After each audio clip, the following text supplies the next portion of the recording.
Good morning students. आज हम next topic पढ़ेंगे Coulomb's law in vector form. Actually इस टॉपिक को पढ़ने में बच्चा थोड़ा सा बस डायग्राम को लेकर कंफ्यूज रहता है, बाकी इसमें ज़्यादा कुछ नया है नहीं। वेक्टर फॉर्म का मतलब है कि आप कूलम्स लॉ में जो आपने फोर्स की वैल्यू फाइंड आउट करी उसको वेक्टोरियली कैसे रिप्रेजेंट करेंगे। जैसे देखिए, मान लीजिए दो चार्ज हैं Q1 Q2, central distance R, तो आपको पता है F की value K Q1 Q2 upon R square होगी और K की वैल्यू फर्दर 1/4πε0। ये तो एक सिंपल सी लैंग्वेज में फोर्स का मैग्नीट्यूड बताता है आपको, लेकिन तुम जानते हो कि फोर्स एक वेक्टर क्वांटिटी है। वेक्टर क्वांटिटी वो होती हैं जिनके पास मैग्नीट्यूड भी होता है और साथ ही साथ डायरेक्शन भी होती है। अब हम यहाँ पर डायरेक्शन की फॉर्म में अगर हम बात करें तो Q1 Q2 पर फोर्स लगा रहा है, सिमिलरली Q2 भी Q1 पर फोर्स लगा रहा है। याद करो न्यूटन का third law, for every action there exist equal and opposite reaction. अब हम उसी लॉ का यूज़ करते हुए इस फॉर्म को वेक्टोरियली रिप्रेजेंट करेंगे। इसमें सबसे मेन है आपके लिए डायग्राम को समझना। मान लीजिए ये कोई फ्रेम हमने डिसाइड कर लिया जिसमें ए पॉइंट पर हमारा चार्ज है Q1। इसमें सिर्फ डायरेक्शन पे ध्यान दीजिएगा और डायग्राम पे, जिसकी पोजीशन वेक्टर है R1। समझ आ रही है आपको कि आपने प्लस वन में पढ़ा होगा, पोजीशन वेक्टर बताएगी Q1 की पोजीशन ओरिजिन से। ये दूसरा वेक्टर चार्ज है हमारा Q2, जिसकी पोजीशन ओरिजिन से है R2। अब हमें देखना है कि Q1 कितना फोर्स Q2 पर लगाएगा और Q2 कितना फोर्स Q1 पर लगाएगा। मान लीजिए Q1 को Q2 को थप्पड़ मारना है तो हाथ की दिशा ये होगी, और Q2 को मारना है Q1 को तो हाथ की दिशा ये होगी। अब इस दिशा के साथ ही हमें दोनों फॉर्म देखनी है, कौन किस पर कितना फोर्स लगाएगा। अब देखिए, हमारे पास दो फोर्स होंगे, एक तो F21 और एक F12। F21 का मतलब है force on two due to Q1, यानी कि ये डायरेक्शन कि Q2 पर Q1 फोर्स लगा रहा है। F12 का मतलब है 1 पे फोर्स सेकंड की वजह से, यानी कि ये। एक बार देखिए, मैं इन दोनों को सेपरेट कर देती हूँ। पहले हम F21 निकालते हैं, और जब भी हम वेक्टोरियल फॉर्म की बात करते हैं तो साथ में ऊपर ये एरो साइन जरूर लगाएंगे। अगर मैं थोड़ा सा ब्रीफ में वेक्टर को डिफाइन करूँ तो ये वेक्टर का साइन है, ये मैग्नीट्यूड को दिखाता है, ये डायरेक्शन को दिखाता है।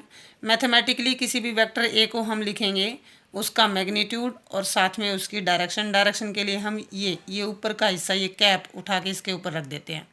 मान लीजिए किसी वेक्टर का मैग्नीट्यूड है और वेक्टर है आपके पास, डायरेक्शन नहीं है, तो it's very easy to find out cap is equal to vector upon its magnitude, और इसका हम यहाँ पर यूज़ करेंगे भी सही। मान लीजिए ये Q1 है हैविंग पोजीशन वेक्टर R1, ये Q2 है having position vector R2। We have to find out F21 क्या होगा, K Q1 Q2 upon distance का square, Q1 Q2 upon distance. कौन सी डिस्टेंस, ना ये, मुझे चाहिए डिस्टेंस। F21 निकाल रहे हैं, 2 पर 1 का फोर्स, तो मुझे ये डायरेक्शन चाहिए और इसको मैं नाम दे देती हूँ R12। तो R12 का स्क्वायर, ये खाली मैग्नीट्यूड है। अब फोर्स का मैग्नीट्यूड तो आ गया, डायरेक्शन लेने के लिए मुझे ये डायरेक्शन चाहिए और इस डायरेक्शन का नाम है R12 कैप। डायरेक्शन के लिए हम हमेशा क्या यूज़ करेंगे, कैप। ओके, इसमें थोड़ा सा यस, ठीक है। अब देखिए, इसको याद करना भी मुश्किल नहीं है। अगर आपको इस तरीके से समझ नहीं आ रहा तो याद करना भी बड़ा इजी है। 2 1 है तो यहाँ पे 1 2 आ जाएगा, और अगर मान लीजिए हमारा 1 2 होता तो डायरेक्शन ये हो जाती और ये वैल्यू हो जाती K Q1 Q2 upon R21 का स्क्वायर और R21 की कैप। ये मैग्नीट्यूड और ये डायरेक्शन। अब इसको थोड़ा और सिंप्लीफाई करते हैं तो F21 is equal to K Q1 Q2। क्या इस ट्रेंगल लॉ में आप R12 की वैल्यू फाइंड आउट कर सकते हैं। R12 ये कितना होगा, देखो ये ट्रेंगल लॉ फॉर्म हो रहा है यहाँ पे, तो रिजल्टेंट वैल्यू हमें चाहिए। कई बच्चों को इसमें रिजल्टेंट डायरेक्शन फाइंड आउट नहीं करनी आती, कौन सा वेक्टर रिजल्टेंट है। बड़ा इजी है, जिसकी हेड से हेड और टेल से टेल मैच हो रही है। देखो ये वेक्टर है जो क्लोजिंग है, क्लोजिंग का मतलब टेल इनिशियल पॉइंट से इनिशियल मिल रहा है इसका, चाहे भले ही वो दूसरा वेक्टर हो, और हेड से हेड मिल रहा है, यानी कि एरो से एरो मिल रहा है और टेल से टेल मिल रही है, तो R2 रिजल्टेंट होगा और रिजल्टेंट वेक्टर हमेशा इन दोनों का सम होगा R12 प्लस R1। तो यहाँ से R12 की वैल्यू आ जाएगी R2 minus R1 and very simple to learn. पीछे वाले में से पहले वाला घटा दो बस। R2 माइनस R1 का स्क्वायर।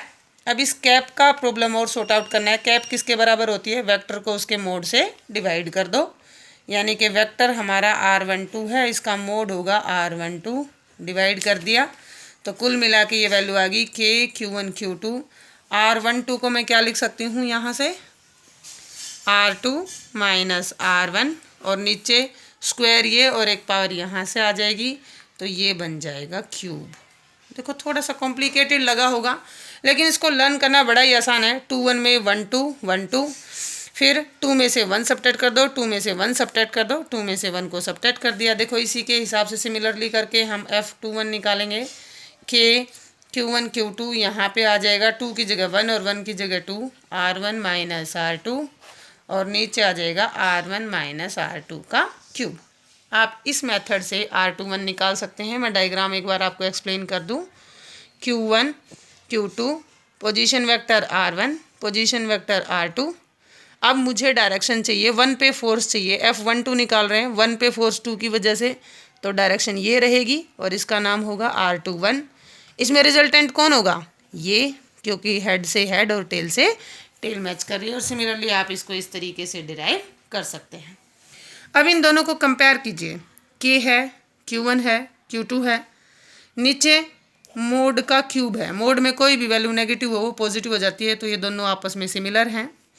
सिर्फ यहाँ पर देखिए R2 माइनस R1 है और ये R1 माइनस R2 है, यानी कि ये इसका नेगेटिव है। Means F21 is equal to minus F12। For every action there exist equal and opposite reaction. अब कोई गांधीवादी बचा नहीं है कि एक गाल पे लग गया थप्पड़ तो दूसरा सामने कर दो। अब तो बदला है भाई, इसने इसको मारा तो ये भी इसको अपोजिट डायरेक्शन में ज़रूर हिट करेगा। So this was overall about Coulomb's law in vector form. आप इसकी ट्राई कीजिए।